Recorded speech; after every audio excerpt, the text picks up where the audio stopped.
সন্ধ্যের টিফিনটা আজকের হচ্ছে রুটি দিয়ে বানাবো। চলো কি বানাবো রুটি দিয়ে সেটাই তোমাদের সাথে আজকে শেয়ার করি। এই যে আমি তো জাদু জানি, তোমরা তো জানো, জাদুর দ্বারা এইগুলো আমি সমস্ত কিছু কেটে নিলাম আর 3টে ডিম নিয়ে নিয়েছি। আর রুটিগুলো দেখো আমি মাঝখান দিয়ে কেটে কিন্তু ফাঁকা করে দিয়েছি। আর এখানে হচ্ছে ডিমটা ভেঙে নিলাম, সমস্ত কিছু দিয়ে আমি ভালো করে তার সাথে একটু কাঁচা লঙ্কা অ্যাড করলাম তো, আর হচ্ছে লঙ্কা হলুদ আর হচ্ছে লবণ অ্যাড করে সেটাকে ভালো করে আমি ফাটিয়ে নিলাম।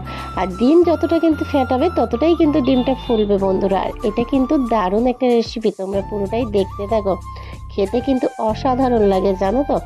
আর কি বলো তো, একঘেয়ে খাবার সবসময় ভালো লাগে না। গরিব মানুষগুলো কি একঘেয়ে খাবার সবসময় খেতে ভালো লাগে বলো?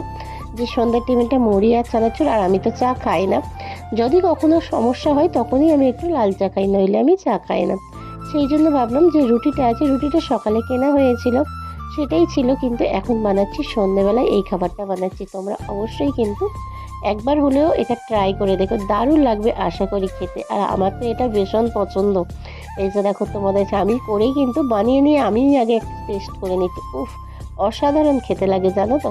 তোমরা অবশ্যই কিন্তু বানিয়ে দেখো। আর আমি তো একাই সব খেলে হয় না, ইচ্ছা করছে না সবগুলো একাই খেয়ে নিই, কিন্তু না, বাড়ির সবাই আছে, সবাইকে তো দিয়ে খেতে হবে তাই না।